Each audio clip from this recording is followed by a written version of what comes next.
Haleluya, puji nama Tuhan. Bapak Ibu dikasihi oleh Tuhan Yesus, kita bersyukur lagi hari ini karena kita berjumpa dalam ibadah kita pagi hari ini. Dimanapun kita berada, saya percaya kita senantiasa diberkati, disertai oleh Tuhan. Amin.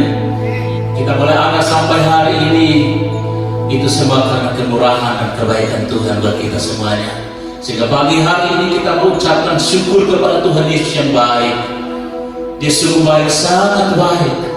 Bahwasanya untuk selama-lamanya kasih Tuhan buat hidup kita semua. Haleluya, haleluya. Mari kita mau katakan pujian ini. Oleh karena kemurahan Tuhan, kami boleh ada. Haleluya. Kami bersembah Engkau ya Tuhan Yesus. Kami bersujud, kami menyembah Engkau. Haleluya.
terpujilah Engkau untuk selama-lamanya. Engkau layak terima pujian kami ya Tuhan. Kami angkat tangan di hadapan-Mu, karena Engkau layak terima pujian kami bagi hari ini. Haleluya, haleluya. Biarlah pagi hari ini ya Tuhan, kami percaya Tuhan saat kami menaikkan pujian bagi-Mu, Engkau hadir untuk memberkati kami semua. Baik kami di tempat ini, bahkan seluruh jemaat-Mu di rumah mereka masing-masing. Terima kasih Bapa. Ibadah pagi hari ini dari awal sampai akhirnya kami persembahkan hanya untuk hormat dan kemuliaan nama Tuhan saja, di dalam nama Tuhan Yesus. Haleluya, haleluya, amin. Haleluya. Berikan tepuk tangan yang meriah buat Tuhan Yesus yang hebat, Dia yang luar biasa. Haleluya, karena Dialah segala-galanya buat kita. Yang sudah mati, Dia bangkit dan hidup untuk selama-lamanya. Kita mengatakan kemurahan Tuhan lebih dari hidup kita. Haleluya.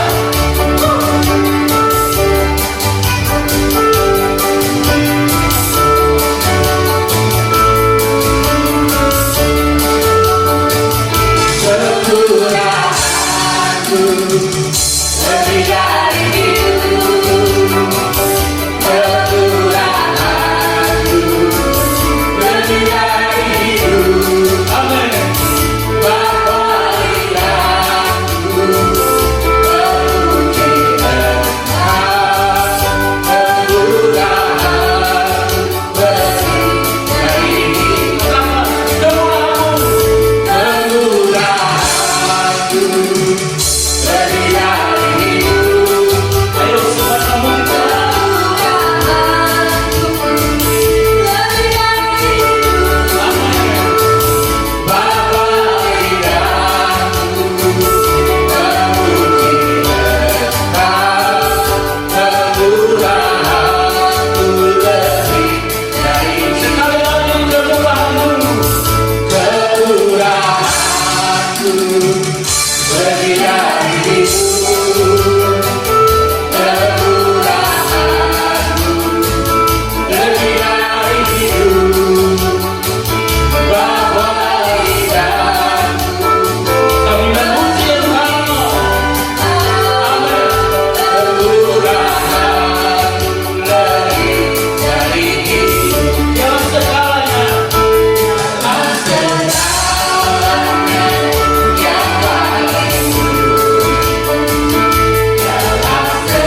Tuhan Yesus baik buat kita semuanya.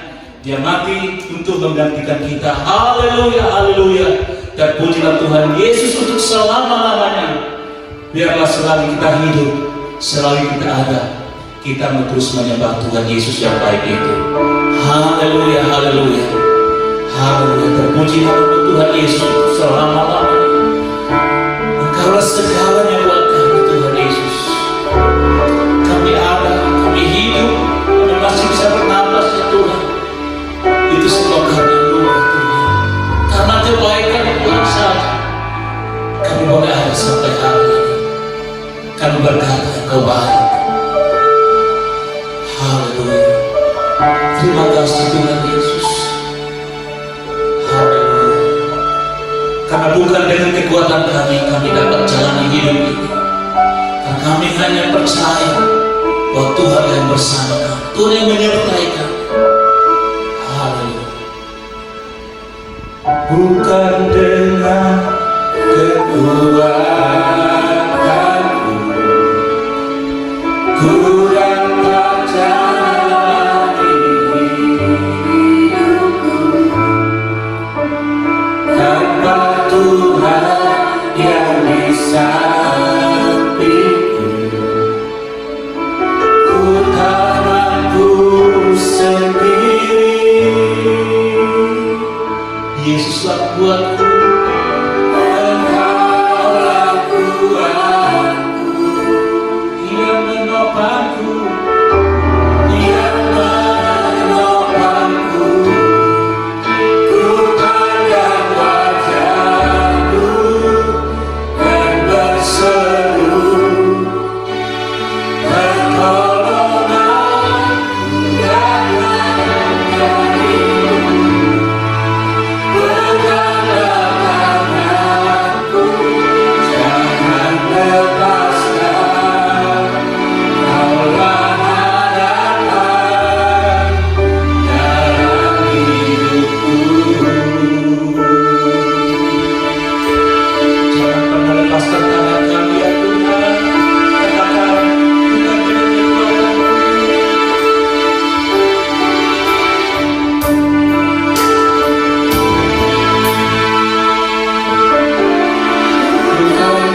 telah menolong kami.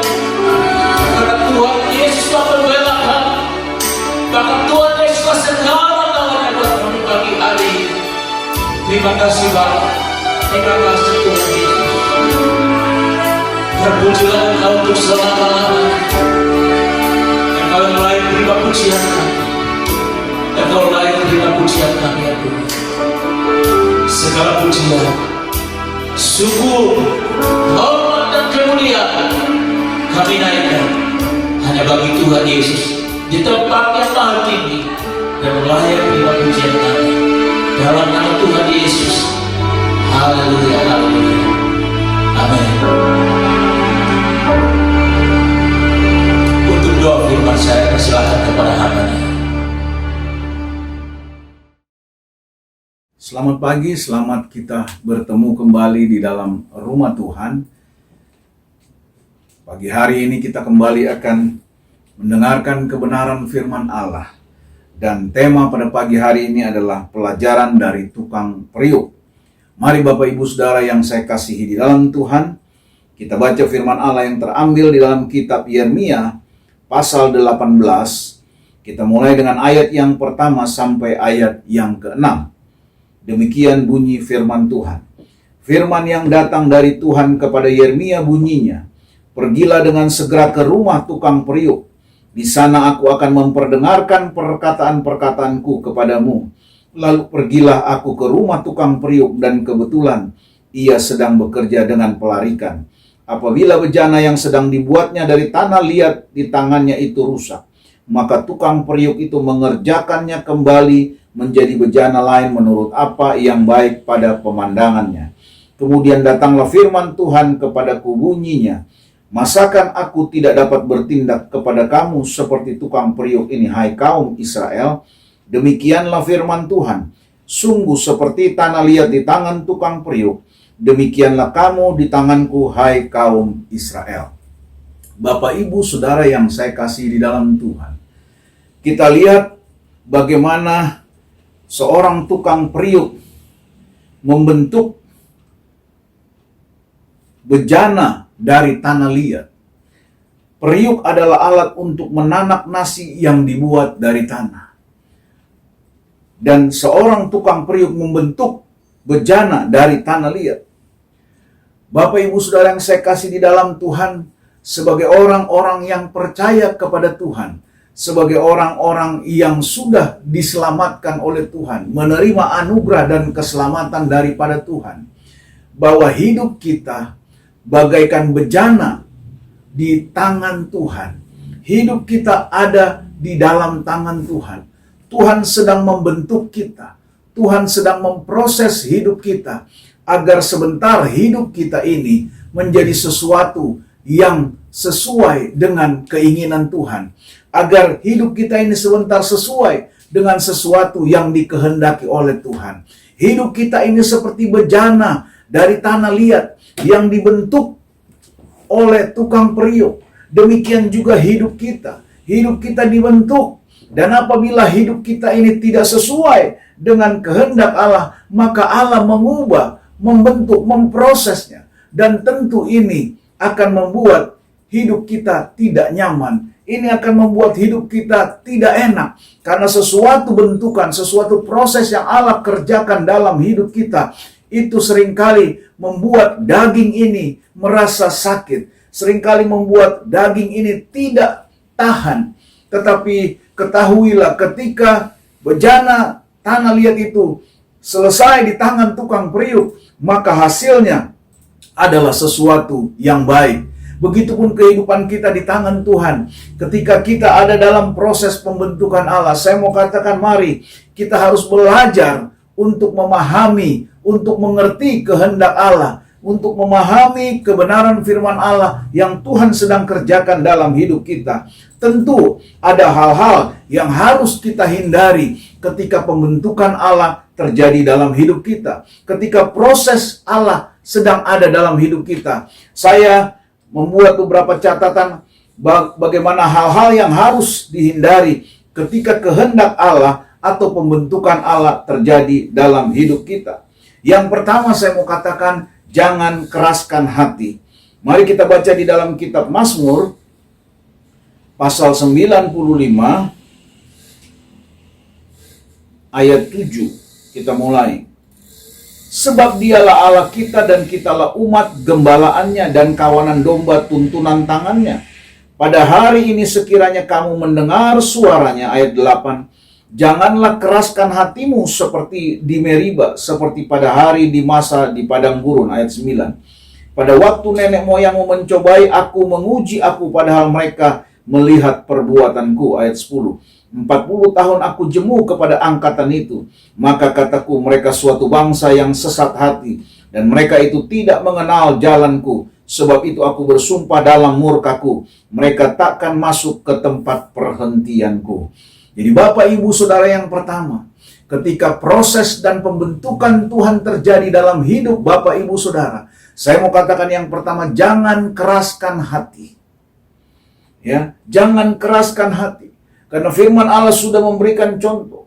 Ada bangsa-bangsa umat pilihan Tuhan yang berkeras hatinya, sehingga dikatakan sebab itu aku bersumpah dalam murkaku, mereka takkan masuk ke tempat perhentianku. Kitab Yesaya pasal 29 ayat 16 berkata, betapa kamu memutarbalikan sesuatu. Apakah tanah liat dapat dianggap sama seperti tukang periuk? Sehingga apa yang dibuat dapat berkata tentang yang membuatnya.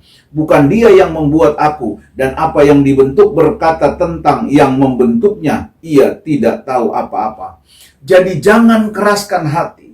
Karena Alkitab berkata, betapa kamu memutarbalikan sesuatu, apakah tanah liat dapat dianggap sama dengan tukang periuk? Sehingga apa yang dibuat dapat berkata tentang yang membuatnya? Tentu tidak. Bapak, Ibu, Saudara, kita semua adalah orang-orang percaya yang sudah ditebus oleh darah Yesus, sudah diselamatkan, menerima kasih karunia Allah. Itu sebabnya hidup kita harus hidup yang dipimpin dan dituntun oleh Roh Allah. Hidup kita tidak boleh keluar dari kebenaran firman Allah. Itu sebabnya apabila ada sesuatu yang tidak berkenan di hadapan Tuhan, maka hidup kita ini akan dibentuk, diproses oleh Tuhan untuk terus mencapai kehendak Allah, untuk terus mencapai kepada suatu standar yang Tuhan ingin kerjakan dan inginkan di dalam kehidupan kita. Roma pasal 9 ayat 21 berkata, apakah tukang periuk tidak mempunyai hak atas tanah liatnya untuk membuat dari gumpal yang sama suatu benda untuk dipakai guna tujuan yang mulia, dan suatu benda lain untuk dipakai guna tujuan yang biasa. Jadi Bapak Ibu lihat, ketika satu bejana dibentuk, dibuat, dan kalau bejana itu sesuatu yang berkualitas yang baik, maka hasilnya, nilainya itu sangat besar. Bahkan sesuatu yang dibuat kalau bagus, dipajang di etalase, hasilnya maka nilainya akan besar. Nilai jualnya pun akan mahal. Begitupun dengan kehidupan kita. Kehidupan orang-orang yang dibentuk oleh Tuhan. Orang-orang yang diproses untuk mencapai satu standar ketentuan yang Allah inginkan. Maka hidup kita ini berharga di mata Tuhan. Maka hidup kita ini menjadi sesuatu yang bernilai di mata Tuhan. Itu sebabnya kalau proses itu datang dalam hidup kita, baik itu dalam bentuk pergumulan, tantangan, di dalam kehidupan perjalanan kekristenan kita, maka saya mau katakan yang pertama, jangan keraskan hati. Tetapi biarlah kita boleh siap, rela untuk dibentuk dan diproses oleh Tuhan. Yang kedua, hal-hal yang harus kita hindari ketika kehendak Allah atau pembentukan Allah terjadi dalam hidup kita adalah jangan bersungut-sungut. Jadi yang pertama tadi jangan keraskan hati, sekarang yang kedua jangan bersungut-sungut. Mari kita baca firman Allah yang terambil di dalam 1 Korintus 10. 1 Korintus 10 ayat 10 dan 11. Dan janganlah bersungut-sungut seperti yang dilakukan oleh beberapa orang dari mereka, sehingga mereka dibinasakan oleh malaikat maut.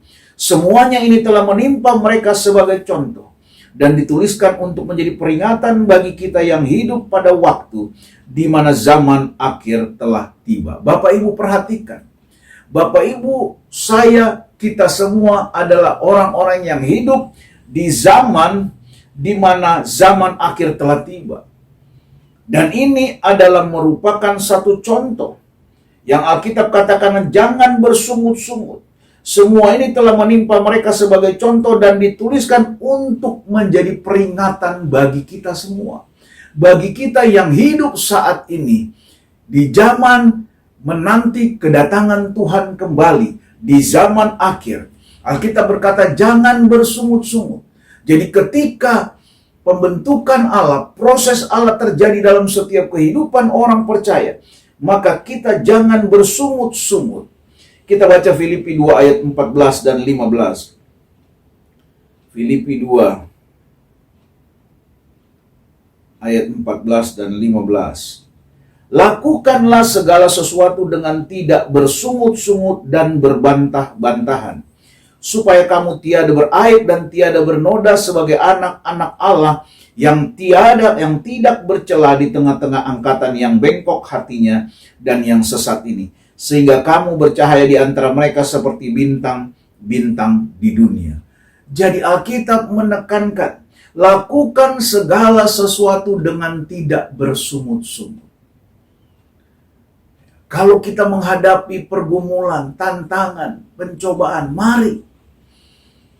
Kalau itu Tuhan izinkan terjadi dalam hidup kita sebagai bagian dari proses dan pembentukan untuk kita semakin merendahkan diri di hadapan Tuhan, untuk kita semakin melihat betapa besar Tuhan di dalam setiap kehidupan kita. Mari, jangan bersungut-sungut.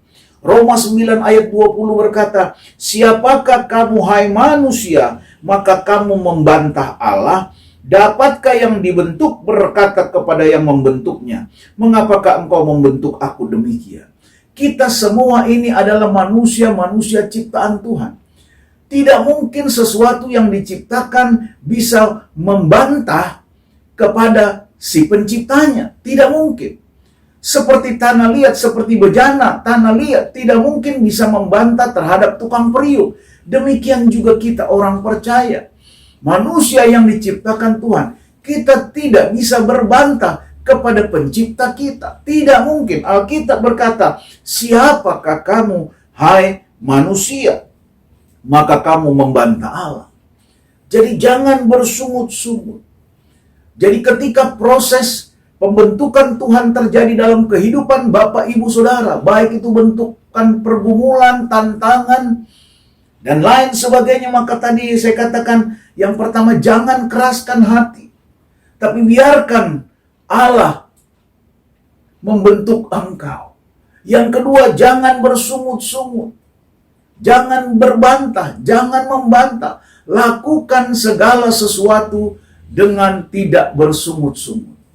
Menjalani kehidupan kita, di dalam pelayanan kita, di dalam rumah tangga kita, di dalam pekerjaan kita, di dalam apapun yang kita lakukan dan kerjakan, kita tidak boleh bersungut-sungut. Yang ketiga, hal yang harus dihindari ketika kehendak Allah dan pembentukan Allah terjadi dalam hidup kita adalah jangan menjadi orang yang tidak sabar. Ibrani 6 ayat 15 kita baca. Ibrani 6 ayat 15 kita baca. Demikian bunyi firman Tuhan. Abraham menanti dengan sabar dan dengan demikian ia memperoleh apa yang dijanjikan kepadanya. Bapak Ibu Saudara tahu bagaimana seorang tokoh yang bernama Abraham. Abraham adalah orang yang sangat diberkati oleh Tuhan. Abraham memiliki kekayaan yang luar biasa di zamannya. Tetapi pada saat itu Abraham tidak memiliki keturunan. Dan Tuhan berkata kepada Abraham bahwa engkau akan memiliki keturunan. Engkau akan memiliki keturunan. Secara manusia Abraham berkata, apakah ini mungkin? Karena usianya yang sudah lanjut.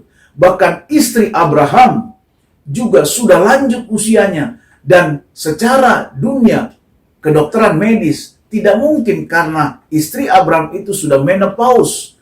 Artinya wanita yang sudah menopause dan lanjut usia tidak mungkin secara ilmu kedokteran dapat melahirkan seorang anak. Dapat mengandung dan melahirkan seorang anak.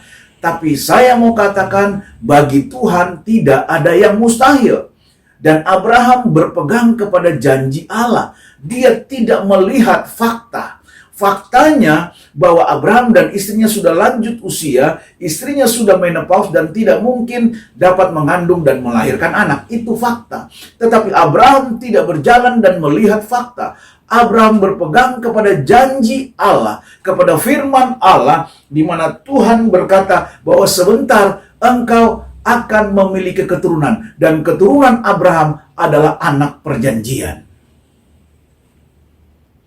Bapak, Ibu, Saudara, perhatikan, kalau Abraham tidak sabar, kalau Abraham menjadi orang yang tidak sabar, maka Abraham tidak akan pernah melihat janji Allah. Maka Abraham tidak akan menikmati berkat keturunan daripada Tuhan. Tetapi Abraham berjanji, tetapi Abraham memegang janji Allah. Dia tidak melihat faktanya, tetapi dia menanti dengan sabar. Sehingga dikatakan oleh Alkitab, Abraham menanti dengan sabar, dan dengan demikian ia memperoleh apa yang dijanjikan. Jadi ketika Bapak, Ibu, Saudara ada dalam proses yang Tuhan izinkan dalam pembentukan oleh Tuhan, maka jangan keraskan hatimu, jangan bersungut-sungut, dan jangan menjadi orang yang tidak sabar. Karena kalau Bapak, Ibu, Saudara tidak sabar, engkau tidak akan melihat akhir dari perjalanan itu. Dan engkau tidak akan melihat kemuliaan Allah dalam hidupmu. Engkau tidak akan melihat berkat, mujizat, kuasa Allah dinyatakan dalam hidupmu. Karena belum selesai dan engkau sudah menjadi orang yang tidak sabar. Tetapi belajar seperti Abraham, menjadi orang yang sabar. Di dalam penantian, pergumulan Abraham pada saat itu adalah di mana dia tidak memiliki keturunan. Dia sangat merindukan keturunan. Karena Abraham adalah seorang yang besar, seorang yang diberkati oleh Tuhan. Dan itulah kita lihat hal yang ketiga. Jadi 3 hal yang harus Bapak, Ibu, Saudara hindari ketika Allah sedang memproses hidup kita. Saya tidak tahu, mungkin ada pagi hari ini Bapak, Ibu, Saudara yang sedang mengalami pembentukan oleh Tuhan, sedang mengalami proses daripada Tuhan di dalam kehidupanmu. Maka saya katakan, jangan keraskan hatimu, jangan bersungut-sungut, dan jadilah orang yang sabar.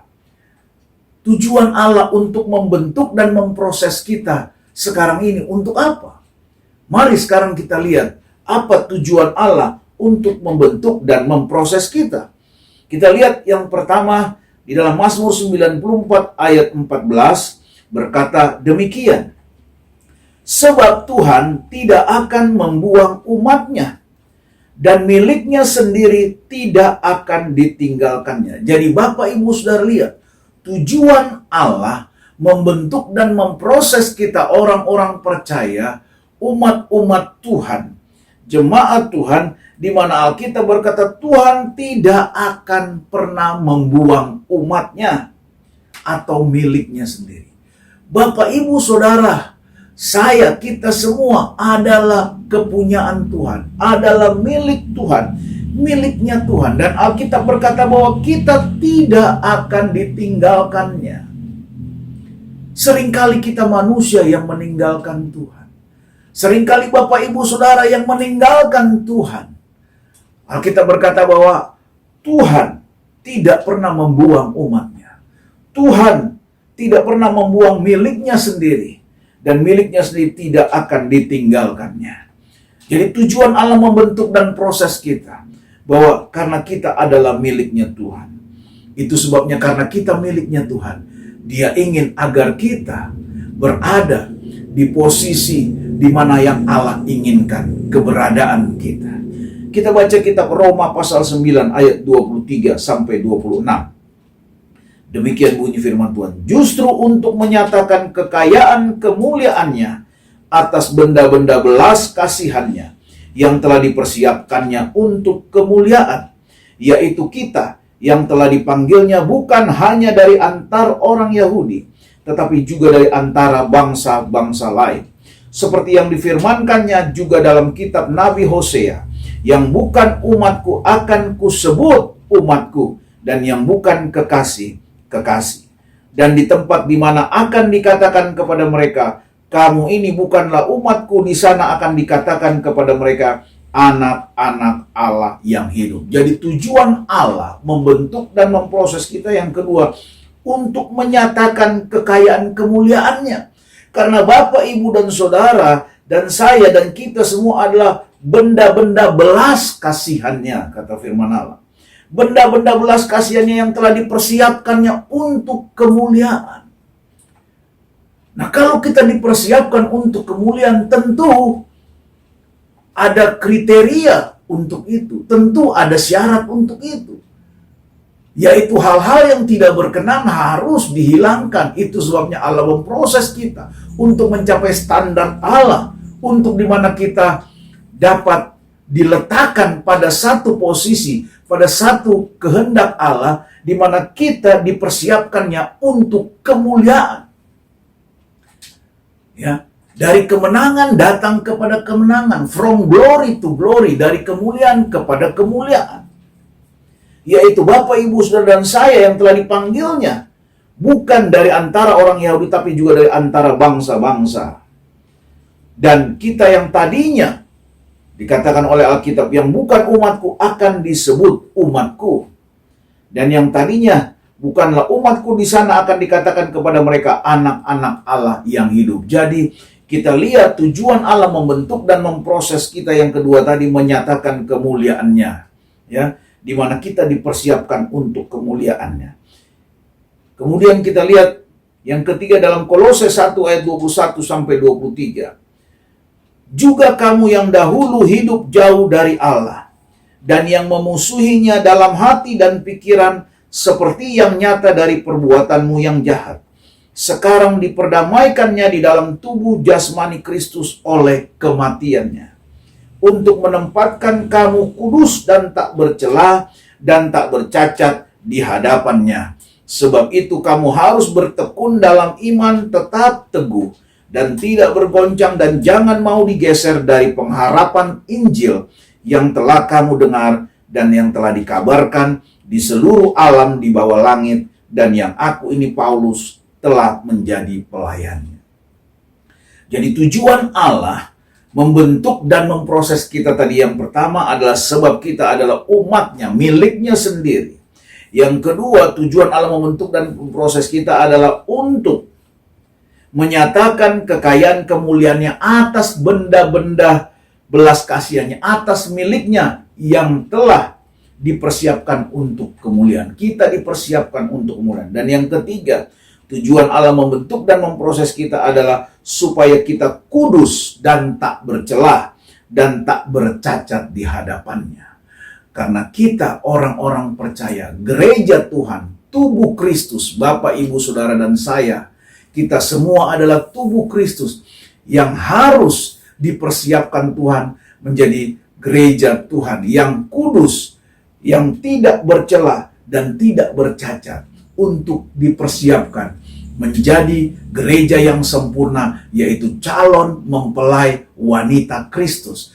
Calon mempelai wanita Kristus yang memenuhi kriteria, standar, dan persyaratan dari Allah sendiri sebagai calon mempelai wanitanya. Di mana sementara Yesus Kristus Tuhan akan datang sebagai raja di atas segala raja, mempelai pria itu yang akan menjemput gereja Tuhan sebagai calon mempelai wanita Kristus. Nah, itulah tujuan Allah membentuk dan memproses kita. Itu sebabnya Bapak, Ibu, Saudara, saya katakan ketika perjalanan kehidupan ini diizinkan oleh Tuhan, Bapak, Ibu, Saudara mengalami proses pembentukan, maka jangan keraskan hati, jangan bersungut-sungut, dan jadilah orang yang sabar. Karena proses dan pembentukan itu untuk membuat engkau sungguh menjadi umatnya dan miliknya. Untuk membuat saudara dipersiapkan untuk kemuliaannya. Untuk membuat saudara menjadi umat yang kudus. umat yang tidak bercelah, umat yang tidak bercacat di hadapannya. Ayat terakhir kita baca dalam 1 Tesalonika 3 ayat 13. Kiranya Dia menguatkan hatimu supaya tak bercacat dan kudus di hadapan Allah dan Bapa kita pada waktu kedatangan Yesus. Jadi semua tujuan Allah membentuk dan memproses kita adalah agar ketika Tuhan datang, dikatakan dalam 1 Tesalonika 3 ayat 13. Ketika Bapa kita pada waktu di hadapan Allah dan Bapa kita pada waktu kedatangan Yesus. Jadi ketika Yesus datang, maka kita didapati hidup tidak bercacat, hidup kudus dengan semua orang kudusnya. Itulah tujuan Allah, membentuk dan memproses kita agar kita dipersiapkan untuk kemuliaannya. Sehingga sebentar ketika Yesus datang di awan-awan, ya, untuk mengangkat setiap orang yang percaya, maka kita sebagai gereja Tuhan didapati tidak bercacat dan kudus pada waktu kedatangan Yesus bersama dengan semua orang kudusnya. Demikian firman Allah. Biarlah kiranya firman Allah ini bisa membawa kekuatan yang baru dalam hidup Bapak Ibu Saudara sekalian. Agar Bapak Ibu Saudara semakin kuat di dalam Tuhan. Semakin mengerti, semakin memahami kehendak Allah di dalam setiap kehidupan Bapak Ibu Saudara sekalian. Karena tujuan Allah jelas adalah agar kita menjadi umat-umat pilihannya. Umat-umat yang dipersiapkan untuk kemuliaan. Umat-umat yang kudus, yang tidak bercacat dan bercelah. Dan menjadi umat yang siap menyambut kedatangan Yesus.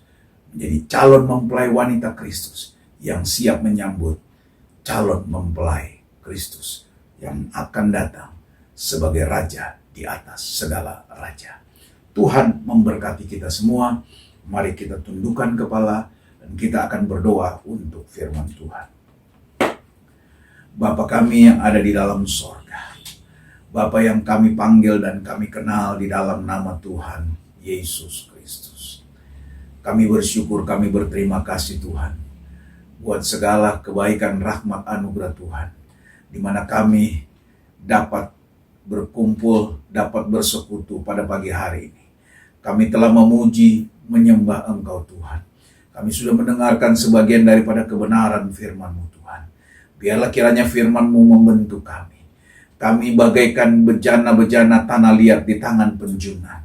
Biarlah kiranya Tuhan Engkau membentuk kami seturut dengan kehendak-Mu. Engkau membentuk kami seturut dengan keinginan-Mu Tuhan. Dan biarlah hidup kami ini bukan menjadi keinginan kami bagaimana kami harus hidup, tetapi hidup kami inilah menjadi keinginan Tuhan sebagaimana yang seharusnya kami hidup untuk memenuhi kehendak Tuhan dalam hidup kami. Roh Kudus memberikan kekuatan, Roh Kudus memampukan seluruh Bapak Ibu Saudara jemaat Tuhan, umat Tuhan yang pada pagi siang hari ini mendengarkan kebenaran firman Allah ini. Biar kiranya Roh Kudus menjamah, Roh Kudus melawat secara pribadi, Roh Kudus memberikan kekuatan, pertolongan, dan menyertai. Jika ada Bapak Ibu Saudara yang sedang mengalami proses dan pembentukan Tuhan, maka biarlah kiranya Allah Roh Kudus Engkau terus menguatkan, menolong, membawa umat-Mu terus di dalam rencana dan kehendak Allah. Sehingga mereka boleh melihat kemuliaan Tuhan. Mereka boleh melihat berkat yang akan diterima apabila semua boleh berjalan seturut dengan kehendak-Mu. Terima kasih banyak Bapa di dalam sorga. Terima kasih. Berkati firman-Mu, berkati kami semua. Dan biarlah kiranya sebentar umat-umat-Mu yang akan pulang dan tinggalkan tempat ini, mereka boleh kuat, mereka boleh kembali menjalani hidup ini bersama dengan Tuhan. Lewat kekuatan dan pertolongan kuat kuasa Roh Kudus, mereka berjalan bersama Tuhan semakin hari semakin kuat di dalam Engkau. Terima kasih banyak Bapa di dalam sorga. Terima kasih mengampuni setiap salah, kekurangan, dan dosa kami. Kami sudah berdoa dan mengucap syukur di dalam berkat nama Tuhan Yesus Kristus, Tuhan dan Juru Selamat, bahkan kekasih jiwa kami. Haleluya. Amin. Puji nama Tuhan, Bapak Ibu sekalian. Kembali saya ingatkan untuk kita semua untuk selalu ikuti ibadah online kita di YouTube.